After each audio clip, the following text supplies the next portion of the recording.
Welcome back, ladies and gentlemen, to the EULCS. H2K up 1-0 over the Unicorns of Love. But it's hard for me to imagine Unicorns of Love going down without a fight here. But remember, not all about the series. After the series, you can join us on the post-game lobby where we get Sven's perspective on the league, check out your big plays of the week, and more. But of course, Vedius, as we load into our second game, H2K. Red side, we'll have to see, will the pick ban go in a similar fashion? Will it be Unicorns of Love who get their hands on the Zac this time around, or will H2K ban it away? Now, I'm no prophet, but I'm going to make an educated guess and say that H2K are going to ban Zac. I think that he's a pretty good pick. I think that Xerxes, as a player, likes the champion. And I think that what we've learned in Game 1 is that he should not be allowed in professional League of Legends. All right, that's a pretty succinct analytical summary of Zac. Do you think there's anyone who doesn't like Zac, Vedius? Because you made a specific point that, is Xerxes special for liking Zac? I don't like Zac, that's for sure. Let's see if H2K decide to say, Xerxes, we don't like you on Zac either, as we jump into picks and bans. Just a bit too strong. Well, bans look to be remaining mostly consistent. The Rumble once again banned out inside of Unicorns of Love. Do not want to give that one over to Otawamne whatsoever. Calio banned out on the opposite side. Vedius, there's nothing special here yet. Maybe we can bring it up once there is something special. But let's talk about what we saw last game and what we expect to change now. Yes, so what we did see is that the top side of the map for H2K was much stronger than that of the overall. And the bottom side of the map for UOL was performing extremely well. When they got that Xayah and Rakan, they were actually doing a lot of great things. And I feel like that the draft itself was not bad, but Exile got camped so hard. It was super difficult for him to really do anything aside from just farm. And even then, it was just super easy to just constantly dive underneath his tower. So I feel bad for Exile because I've been in that position before where you have these two super tanks literally diving in your face all the time. So hopefully coming into game 2, he can have a bit of a healthier game, especially with two big tanks taken off the board already. And we'll see, do H2K want to continue to put that focus into the mid lane? Lucian has now been taken away, maybe not as crucial to snowball the mid lane as it was in the last game. Similarly, Kennen banned off the table. 3 top lane bans now taken away. We assume the Kennen a top lane ban. Very rare that anyone picks it up as AD carry outside of Reckless. And again, Xayah, Rakan, both available. Now the thing is, if you're the Unicorns of Love, you could go for the first pick Xayah. But then H2K can get themselves the Kalista Rakan combo, which we saw from Roccat works out in a very similar fashion. But they've just said, you know what, we don't care. We have an answer to that combo, and our priority is going to be on the Shen top lane. So Chachi this time, it'd be hilarious if Odo picks Gangplank. I'm just saying, it would be really funny. But he's going to have so much more global impact this time around. He's going to be able to facilitate his team and trying to make plays happen. Now, this is the risky part about picking up the Shen, is you've now given up the Syndra, which remain unbanned. You've now given him the Thresh, yet another power pick. But because H2K has opted for this, it means that Xayah and Rakan are once again open for Unicorns of Love. But it does mean if they pick it here that it's pretty easy for H2K to just select a Twitch, to select another champion to mitigate the impact of the Unicorns of Love lineup. Now, earlier in the day, we did see the Xayah paired up with, or rather not a Xayah, we saw a Zyra and a Varus being used as an answer to deal with Mysterious Monkeys when they drafted themselves the Twitch and the Thresh. Makes Thresh's life very difficult. They can't roam around the map very much. Their lane presence is severely mitigated by the plants getting in the way. And the Unicorns are saying, you know what, we don't care about that. We feel so confidently in our Xayah and Rakan bottom lane that we're just going to play it into whatever you pick with Thresh.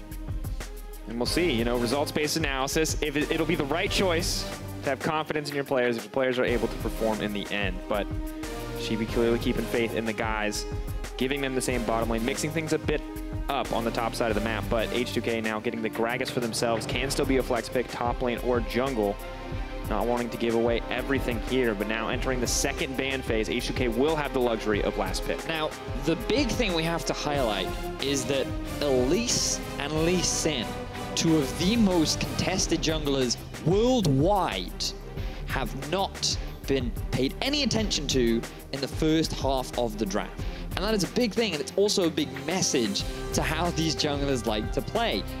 Typically, from Jankos, the former First Blood King, he was known for playing these early style junglers that are all about ganking and snowballing lanes, and right now the priority has not been on the jungle whatsoever, and And exactly the same for the Unicorns of Love. Xerxes, he is that farm-style jungler, and he's still being target banned. Elise is still open, and H2K going, we don't think you play it, so we're going to ban away Ivern because we know that you're better at that champion. And I mean, we've seen Unicorns of Love be so successful when they build a composition around protecting Samix, around protecting Exile, 2 damage threats, the rest of the team built around protecting those major players on this lineup.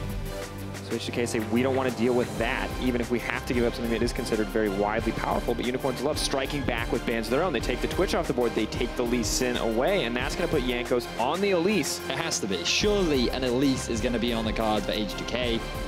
It's way too strong. It'll pair up so nicely with the things that they've already got with the Syndra, the Thresh. You're looking at a fantastic pick composition that has a lot of early game power, and H2K have already demonstrated that they know how to play the early game.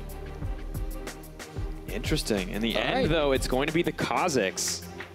Means the Gragas going into the top side of the map as predicted, but the jungle pick a little bit different here. Have to see what the logic is here for H2K. And Vedius, there's no room for spiders here, all right? Different bug. Now we got a dog, all right? Yep. Things mixed up here in the jungle pool. Warwick locked in, as well as the Taliyah for Exile. Completely different composition for the Unicorns of Love outside of the Xayah and Rakan. Top side of the map, we said, hey, this is looking like a weak point, and they mix it up completely in the draft phase. H2K also get the Kalista Thresh.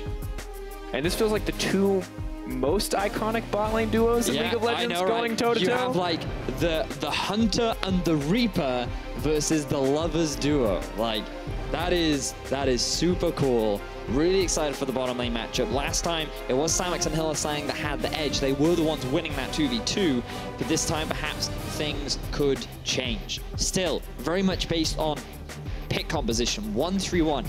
You can actually very comfortably send Kalista off to a side lane because of how strong she is in that dueling setup.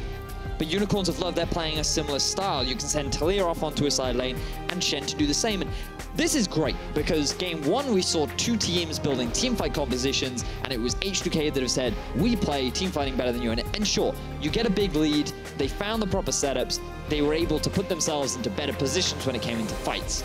Now they're playing a 1-3-1, and they're matching exactly what Unicorns of Love are doing once again. Now we get to see, again, 2 teams playing the same style and who can execute it better. We will have to see. Well, let us know where your faith lies. Hashtag UOL win if you believe in Sheepy, if you believe in the Unicorns of Love and the consistent Xayah-Rakan duo. Maybe you're a fan of the Kalista and the Thresh. Maybe you're a fan of 2 zeros for H2K. That's the hashtag H2K win.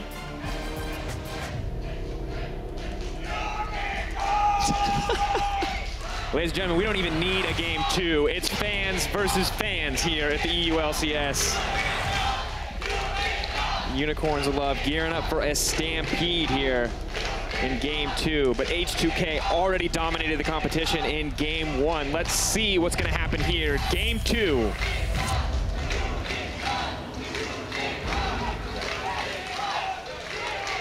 H2K on the red side, Unicorns of Love on the blue. Fans whipped into a frenzy, their bloodlust. Unquenchable, Vedius. But is this going to be a bloody game? Is this going to be a high-action game, or are we going to wait? Are we going to wait for that level 6? Are we going to wait? We are definitely waiting. All right. 100%. Warwick can't really do anything before 6. And Kha'Zix, sure, Kha'Zix can definitely set up ganks. He has a fair amount of damage in the early game, but a lot of junglers often prefer to be that level 6 mark because then you get the evolution, you get the stealth, and being able to set up for those ganks is a lot easier. But the more important thing is, where can these junglers gank? Because when you look across the board, H2K have a lot of options. You have a Gragas top lane, that's a huge amount of CC.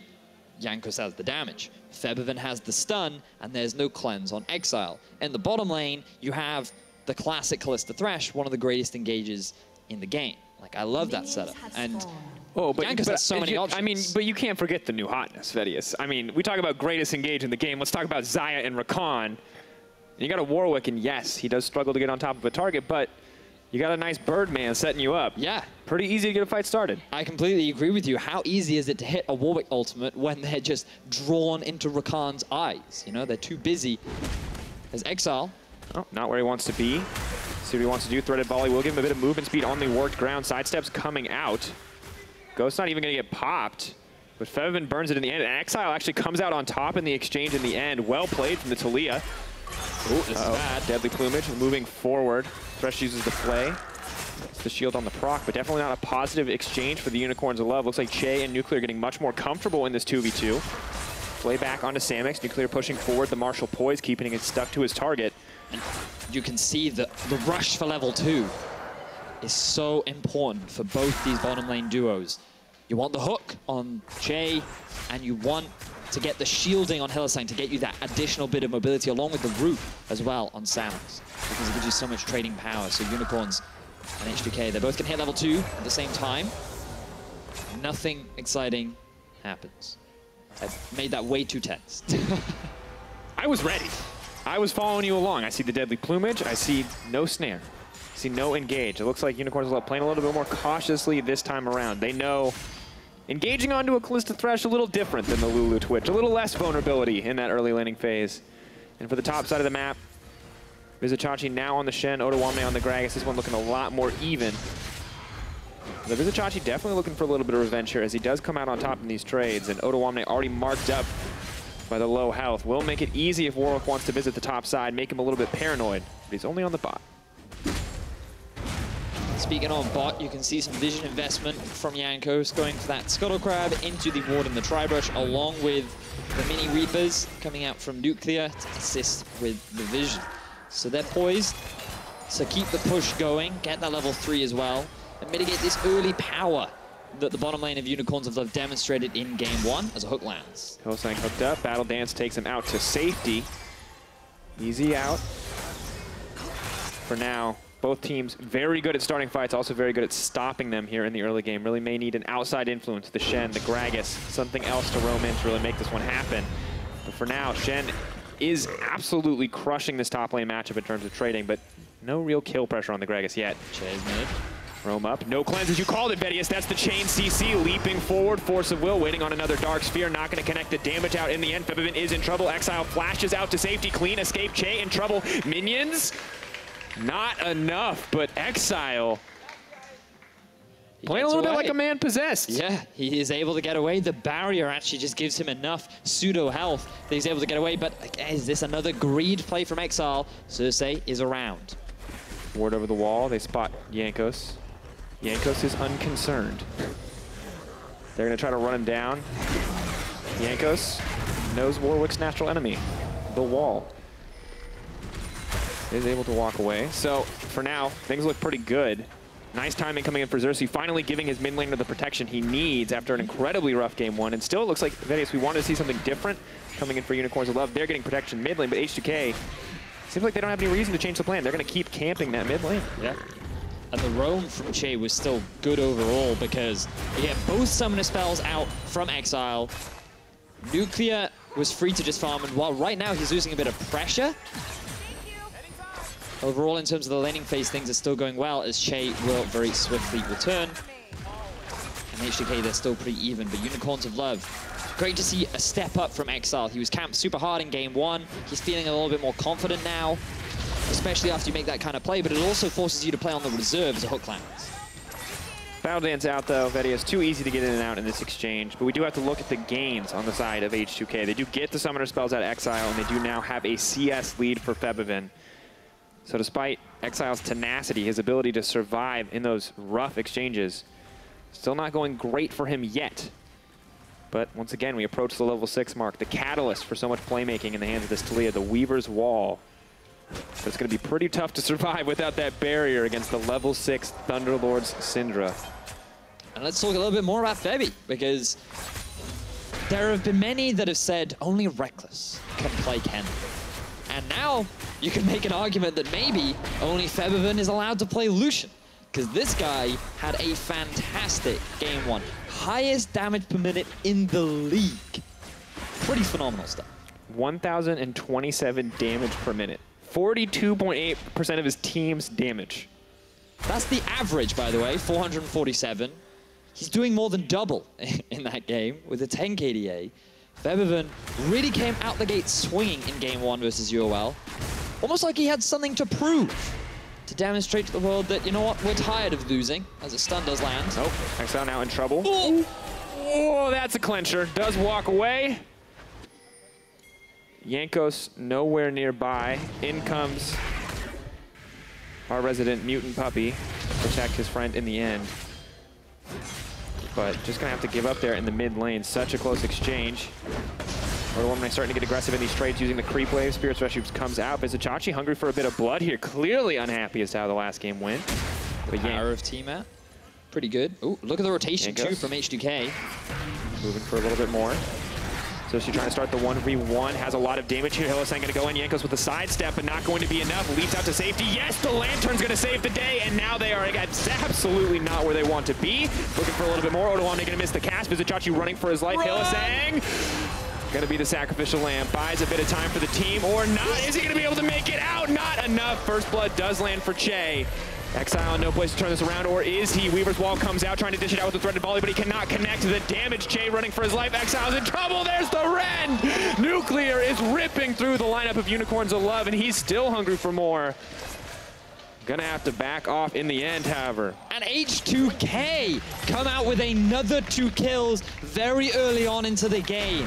This team is so good at reading Unicorns of Love and just catching them unaware, as Febby doesn't have his ulti, so he will not be able to get the kill. I feel you. I understand that he is. But just look at this. So Xerxes knows that he has a Rakan coming and a Shen collapsing from the top. What they do not respect is the bottom lane of H2K suddenly turning up to turn this from a 3 versus 2 into a 4 versus 3. And this is a very good flash from Chachi. He's doing his best to escape, but he realizes, you know what? I'm dead. Maybe I'll buy a little bit of time, wait for Che to come back in. If we can get this kill, at least it's a 1-for-1. And this is where Exile, his greed shows once more. He tries to get something, but he just walks into range of Odo. And the shielding on Hylissang is extremely small early levels. Usually you don't max it first, so I feel like they really disrespected H2K and just really underestimated the amount of damage and utility that H2K still had left in the tank. And it's just such a good start once again for H2K, but the goal is still very close to even. A lot of farm given up in that exchange.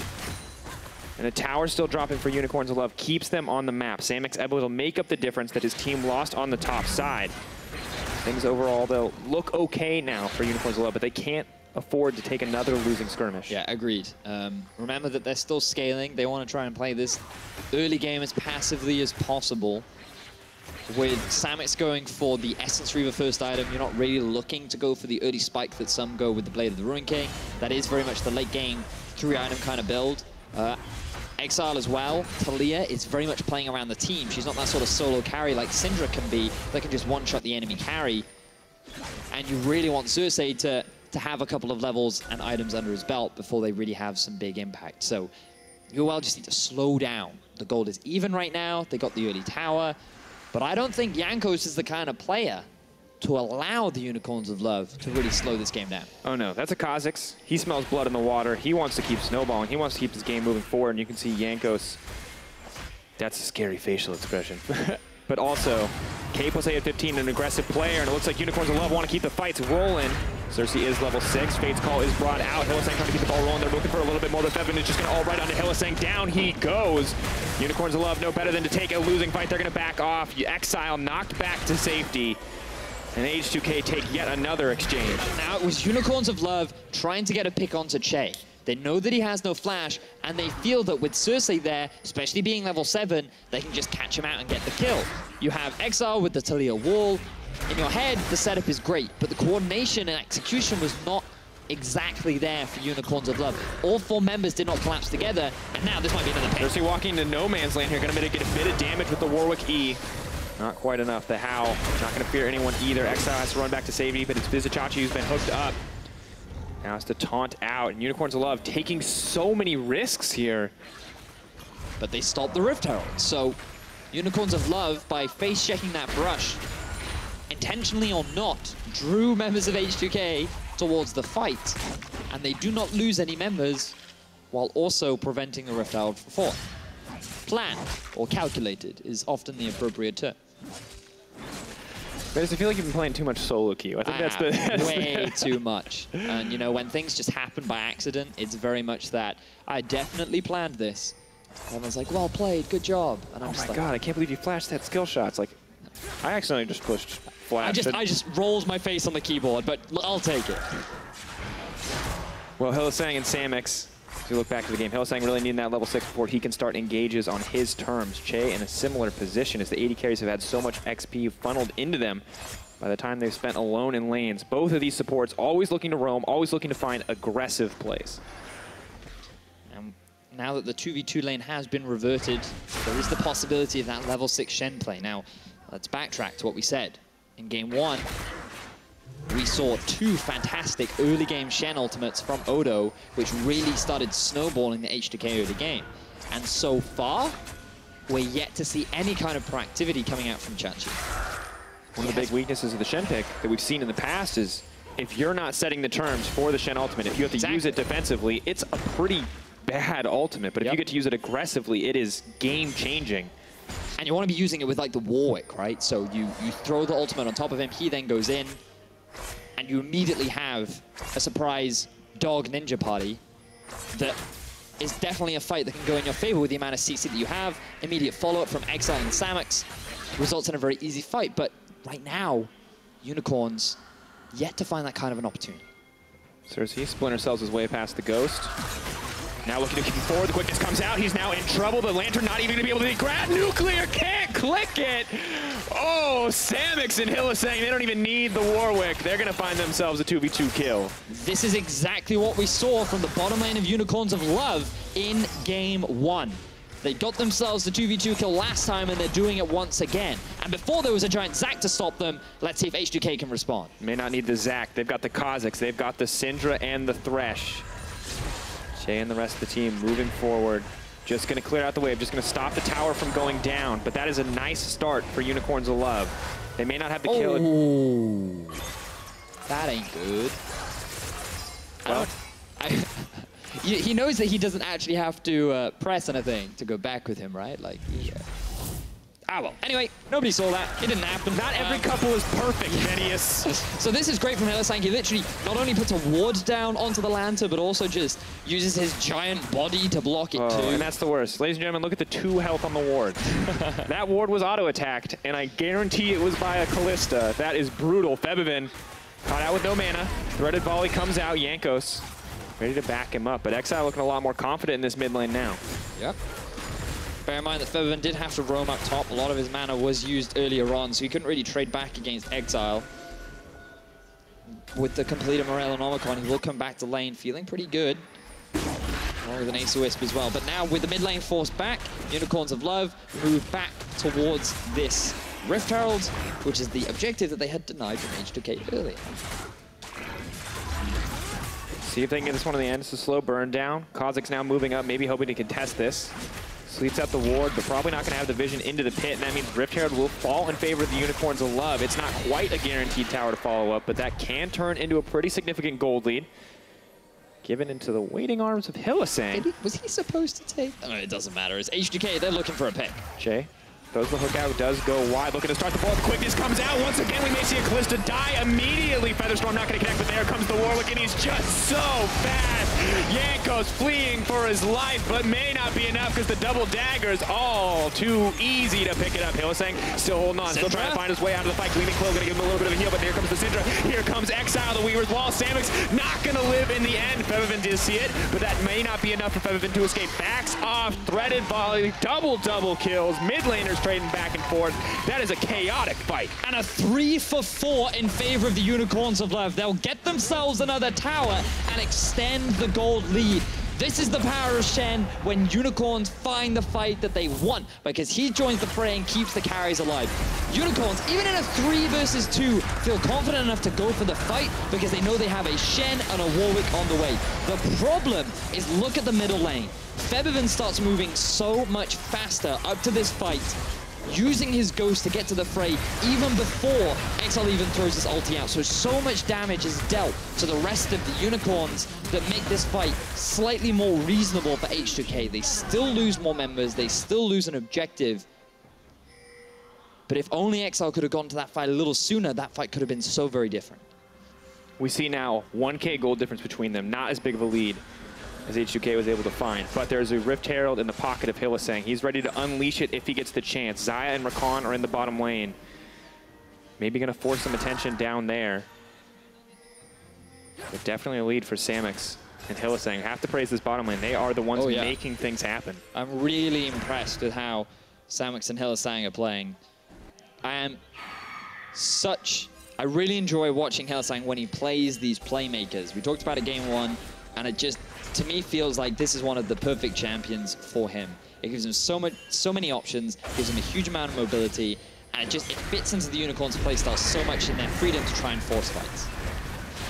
Have to see if they want to force one here. Exile is the man in trouble. Yanko's trying to leap into the backline. Will find the kill. Doesn't have the time to get the reset, though. Disengage comes in from Ottawamne. No more fear. Can he get the stealth up? Does not have it, but he is backing off. Samux does so much damage. Only one going to get taken down. They leap in. They want to keep the fight going. That's 2 knocked up. That's so much. Spirit's Refuge means there is no chance to fire back. Unicorns of Love dominate H2K. And they find another big fight going in their favor, but this time, the Unicorns of Love keep 4 members alive. They're looking to take another tier 2 tower and extend the goal lead even further. Oh, and Hylissang and Samux playing that fight like madmen. At the end of the day, H2K a little too much tunnel vision, trying to take down Exile, trying to ruin that score, and just does not work out for them. So enjoyable to watch the Unicorns of Love play these fights. And bear in mind, Exile, he starts this fight off by taking a huge chunk of damage from Febiven. 6 orbs in the face. The Shell Ultimate, it can't come through because it's on cooldown. The teleport is extremely late, and at first you think H2K, they can win this fight, but look at the positioning of Nuclear. He is way too close to that ward. The moment Che comes in, he's trying to protect his AD carry, but then he's also just asking to get killed himself. And Unicorns of Love, with the positioning of Samux in the front line of Xerxes, come out ahead in the fight in a dominant victory. And it's just crazy to see how aggressive the Unicorns of Love are getting. When we look at this team, we look at the way their games trend. They're pretty even till the 20-minute mark so often. Then they explode. They start taking objectives everywhere. They start taking fights. They find massive leads in the mid-game. But this time around, not even waiting for the mid-game. Not waiting for a few item power spikes. They're just looking to start fights whenever they get the chance. And that is what Unicorns of Love are known for. Just fighting. Now, obviously, as a team and as an organization, they've certainly developed. Their understanding of how to play around the map is exceptional and has improved dramatically. But they still hold true to that team fighting style, and you can never underestimate them in these fights. Ottawamne moving forward. Quickness has been used. Nice sidestep. Turning back onto him, Odo! That was sick! Hylissang! You madman, that was so good. Oh, the fight's Weaver's wall. There's Samux on the side. Uses the Featherstorm. Gonna get at least one snare. It's Febiven who's caught out. That's a bit of revenge for the Unicorns of Love. Line up at the Fate's Call, trying to take him to safety. Hylissang, now the man in trouble. Unicorns of Love only able to grab Odo in the end. But they get themselves a kill. The question is, do they go for the Baron? It is spawning in 5 seconds time. Jankos still alive. Exile very low. Are Unicorns of Love going to take the gamble? Oh, they're absolute madmen. This is so risky. The Callista Spirit, not going to see them. There is no ward here in this pit. H2K, they're not sure. There's no way Unicorns can be doing this Baron, they tell themselves, but now they see it, and it may be too little too late. Jankos has been taunted up, he leaps in, but Xerxes going to get the smite. That is Baron, but it's Odo on the backside. He's trying to take down Exile. He may not have the damage, does get it in the end, is knocked up. That's the grand entrance, the battle dance, keeping the team happy, keeping the team healthy, and now Samux just continues to push forward, but surprise, it's Febiven in the brush. Taunt goes in goes Che, trying to buy a bit of time for the team. Nuclear still untouched. Febiven running for his life, the slow onto Vizichachi. He may make it out, but he is the only survivor. And Unicorns of Love get everything. They get the Baron, they get the fight, and Febiven is going to die as well. The ace comes in for the Unicorns of Love, and ladies and gentlemen, it is very likely that we are going to a Game 3 between the 2 top teams in Group B. And just insane how quickly this game has snowballed out of control in favor of the Unicorns of Love. And bear in mind, like, coming into this Baron, Jankos, he didn't have his leap.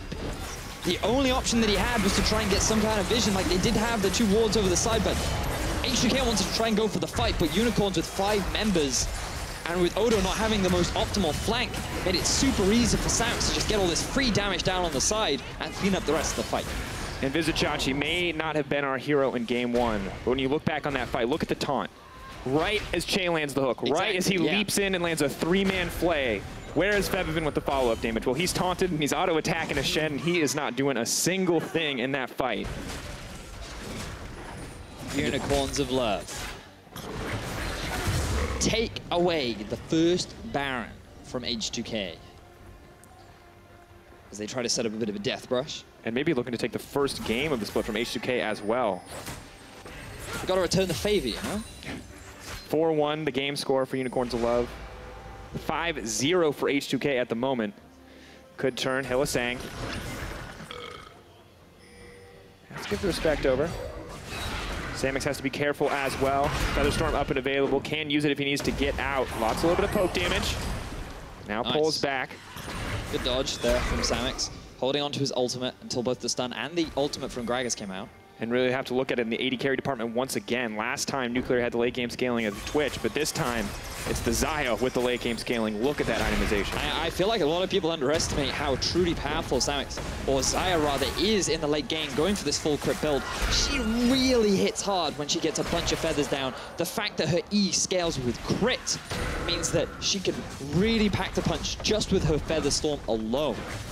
68 additional damage per feather from crit chance. Yep. It's not from the AD, it's not from anything else. It's not from the little unicorn sitting over Sheepy's head. And now Unicorns of Love, this is a massive lead. This is even bigger than the one H2K got last game. 23 minutes, 11K gold lead. And look at the difference too, right? As the wall comes in. Trying to isolate the team. They just got their sights set on the tower. H2K throwing out a bit of poke damage. Hook not going to connect. Xerxes using the extra movement speed. Really nice wards. For the leap in, they're trying to take out Bevavin immediately. Oh, and then Nuclear is cut out of the back lines as well. Keeping the fight going. Xerxes may be in trouble though. He gets knocked under the tower. Odoamne trying to keep the team alive, but Simic does so much damage. Exile now trying to move in for a little bit more. Hillisang goes in for the Thresh kill. Battle dances his way out. Nobody can touch him, and the Unicorns of Love probably have this game in the bag. Just such a good fight. The onslaught of the Unicorns continues as they pick up another 3 kills down onto H2K. And while the barrels have been phenomenal from Odoamne, it has just not been enough as another fight starts. Hillisang gives his life, but what is it in exchange for? It looks like the life of Odoamne. Feather Collar not even needed as Samix goes godlike. And the Jankos tower will go down. Jankos, the only man left alive. And this was just great setup because the wall goes down and now there's a tower unavailable. So Hillisang being the main engager, having the Shen ult follow up too with the Warwick, it's just such a difficult thing to be able to prevent. That kind of engage is so powerful, especially when you do not have your flash. It's just so strong. And Unicorns, like the big difference that we're seeing between the Unicorns and H2K is H2K, they take the 80% chance play. If it's an 80% chance of success, we'll take it. But until that point, we're going to be calm. We're going to be collected. Unicorns are just like, 50-50, let's go. Like, as long as we have a gold lead, we're more than happy to make it, right? It's not a 50-50 though, Betty. It's when you have that gold lead. But the point is, like, they are willing to take those fights. Whenever they see an opportunity, they have no hesitation. It's simply just a matter of, I see you, I kill you. Invictus Gaming original strategy coming out here in the EULCS. You can see the damage. It's all about Samix this time around. This is the Xayah and Rakan strategy that Unicorns of Love had prepared. This is what they wanted in game 1 when they weren't able to find it. But now they have it here in game 2, and it is just crushing the lineup of H2K. Jankos' back is interrupted from the Titanic Hydra of Xerxes as he's clearing out a ward. Is that one of your hashtag calculated moments? That definitely was. Now, UOL, they've gone the bottom hip, they're going for the top. Weaver's wall pulls back. Shade's going to get Fates called out of the fight. H2K. These cooldowns, tower getting lower here. Have to be careful. Keep your eyes on the Shen. Keep your eyes on the Rakan. Where's the engage going to come from? Vizichachi pulled back into the team. Hillisang. Jankos on the backside. Maybe looking to keep the fight started. Odoamne. Ooh, this one off. With Feather Collar already used so much damage back, but Samix just does too much. Now going legendary, the team is there to protect him, and he just cannot be touched. Xayah is out of control. Warwick is hunting down his prey, and the Unicorns of Love are just cleaning up H2K. Such a clean fight from the Unicorns. Things look slightly promising, but it doesn't matter as Unicorns come back. At the end of the day, ladies and gentlemen, Unicorns of Love turn it on here in game 2, and they make it look all too easy as they tie up the series 1-1. The GGs come out, and Unicorns repay the favor, resulting in H2K their first loss of the summer split. 5-1 to 5-1 in game score. 2-0 to 2-0 in series score. Someone has to walk away with the 2-1. Someone gets to walk away with the 3-0. Who is going to show up here in Game 3? Will we have an even game through the early game, or will it be decided again by repeated fights and skirmishes? Oh, such a fun series. Very, very fun. And the really fascinating thing is about this series, Game 1 we saw the Unicorns of Love get this bottom lane, do really well, but struggle to have an impact because of the Zac-Shen combo. Then when the Zac-Shen combo is removed and they still get Xayah and Rakan, we see them just absolutely obliterate the opposition. And I feel like this is a bottom lane that you cannot afford to give them. Like, bear in mind, H2K had the options to take it. They could have picked it for themselves because UOL went for the early Shen. But instead, they said, you know what, we have a plan. We have the Thresh, we have the Kalista. We're fine with this. We think we can do it. And still, they lost in the 2v2. It was so rough. Well, the Unicorns of Love have answered back with a win, so let's send it over to Shox for the full story. Well, Samok's birthday boy absolutely going off. He wants to have his cake and eat it too. What a performance on Xayah. And of course, that's easy to say in the end when he racks up all those kills. But let's kind of look at how we got here. And we spoke about the strategy going into Game 2. You guys mentioned, well, hey, take the Zac off the table and then see how far you can go. And it looked like that was the exact answer. Well, the first thing I don't understand is why H2K had a fine draft in Game 1 and chose to go red side. And then they don't ban the Xayah Rakan. Unicorns first pick Shen, something they struggle against in the first game, so they first picked it, that makes sense. But then H2K picks the Thresh, which I get. Hulzang's going to Thresh, Chase going to Thresh, it's a meta pick. But then they don't pick the Xayah. So they don't disrupt the combo of Xayah Rakan, then they pick it again, and then they get destroyed again. Yeah. So why don't you, like, if you lose first game, I mean, you win first game, but the only good thing for Unicorns the first game was Xayah Rakan. So why don't you ban one of them, or pick one of them when you had the opportunity, or something like that, right? Bad gamble. And then Rakan and Samox and on Xayah and Rakan Hulzang carry the game alone. I mean, as two. The duo, right? But why don't they ban one of those at least, or pick one of them? Thresh Xayah is a good duo queue. I mean, not duo queue, duo lane as well. So. And I think that's where H2K maybe underestimated the difficult situation they put Exile in Game 1 that you talked about. What do you pick into Zac? Well, that choice wasn't so prevalent this time because suddenly he gets a Talia pick. He can play most things into Syndra, and as long as he doesn't play too aggressively, should be okay. And that's the problem is H2K, although the first couple of fights go in their favor, they never got the lead that they did in Game number 1, and Unicorns were able to teamfight to turn it back around. Yeah, let's take a look at this first replay because H2K do get, I don't know if they get a gift here or who misplays what, Sven. Well, H2K made lane swap happen. I think that's a good choice by them. They want lane swap after level 6 because they're losing lane after level 6, so they make a lane swap here. There are two people that boot in top lane, someone's bot lane, so this is a good fight for H2K to take here. They should win this fight, although it's a very long, drawn fight that they almost end up losing. They get the first blood and they survive, all of them. Despite Exile is like int here. And then they go back in. Yeah, this happened, but Exile didn't play very well early game. He almost had the gank from Che, that was over 2 wards. But he was much better on Talia than on Victor at least, so there's that going for him. But I think H2K's lane swap was very smart by them because I think Thresh Kalista loses lane after level 6 to Xayah Rakan. So lane swapping to try to like make this like surprise play on Shen lane was very smart, but it didn't really turn out as they wanted it to turn out. I think they wanted to get like a kill top lane and then just get the Herald. Trade towers against Shen is very good, but it didn't really turn out that way. And at least for the gold lead, it was kind of fortunate that Unicorn sent Samox back down to the bottom lane, got the tower first blood for themselves, because I think with the 2 kills going over to H2K, it started looking like Game 1, and you thought, oh no, Vizicachi and Exile are getting outplayed in team fights again. And from there, you're like, okay, H2K, they do have a decent team fight setup, but the fact that Samox maintained relevance in the game is exactly what kept them in. Yeah, and let's kind of see how did Unicorns of Love stay in the game when we have one fight that kind of shows that it could go either way. Yeah, and here's where you see the power, the engage. Look at how far that comes from. The charm lands easily on to Nuclear to start this off. And this is a very back and forth fight between both teams. And there's nice little mechanical things that, like, ulting Xerxes when he's still got tower aggro to make sure you get that kill is enough to take him out. And Vedius talked a lot about the roaming Featherman coming up here, but from there, Unicorn's just so far ahead. Yeah, so even though Featherman was winning his lane and he was there first, Exile is playing a champion like Talia that has the roam power of the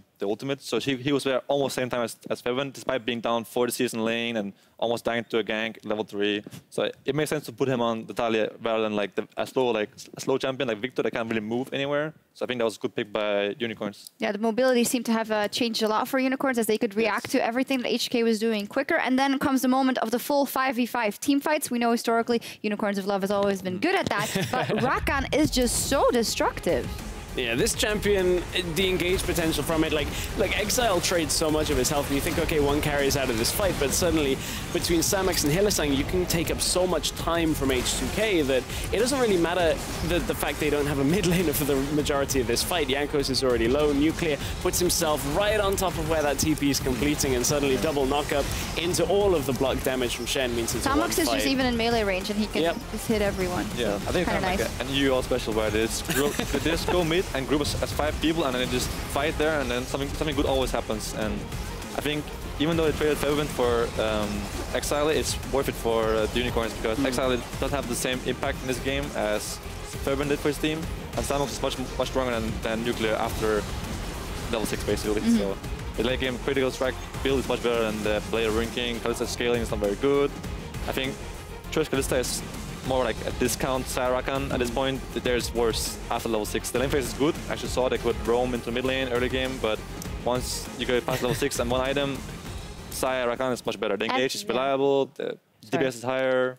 I didn't have a good point at all. I had a joke and I just interrupted you. God. Well, now you gotta say the joke. I was just gonna say Kalista and Thresh are not in love, but that's... How do you know that? Yeah, actually, how do I know that? How dare I speak about people's personal lives like that? Looking ahead to Game 3, so we now have one each way.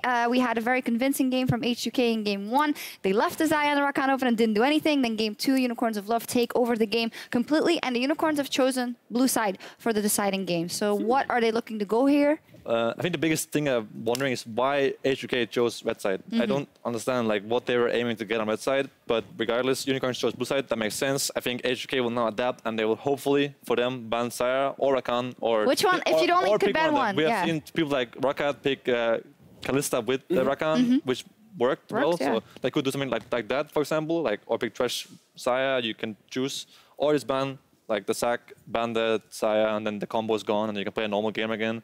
Maybe ban Shen, because Shen seems to be a thing that both teams struggle against. I know how it feels, so that's fine. I think ban at least one of them, the Poland champions. Sarah can't ban one. Ban one of them at least. It doesn't work. And the Zac. And the Zac. Because if H2K can get Zac plus Xayah or something like that, and you pick up Shen first, that's like, oops. Yeah, and you guys are still both, actually, for predictions, I think you said 2-0, right? I said 2-1. 2-1, sorry, I don't It's all right, Sven said that it could be 2-0 or 2-1. Yeah, but it was a Unicorns of Love win for you guys, so we'll see what happens. In any case, it's a very exciting series. The Unicorns of Love and H2K, they're in a close fight. Who will come out on top and take a crucial victory? The deciding game is right around the corner. What is that? The corner, dude. Oh. Ladies and gentlemen, we don't even need a Game 2. It's fans versus fans here at the EULCS. Let's see what's going to happen here. Game 2. Exile, no place to turn this around, or is he? Weaver's wall comes out, trying to dish it out with the threatened volley, but he cannot connect to the damage. Jay running for his life. Exile's in trouble. There's the Ren. They have no ults. All no ults. All no ults. All no ults. Talia is coming. Car. No, all no ults. All no ults. You have to feel This has been used. Nice sidestep. Turning back onto him. Oh, no. That was sick. Hylissang. You madman. And Unicorns of Love get everything. They get the Baron, they get the fight, and Febiven is going to die as well. At the end of the day, ladies and gentlemen, Unicorns of Love turn it on here in Game 2, and they make it look all too easy as they tie up the series 1-1.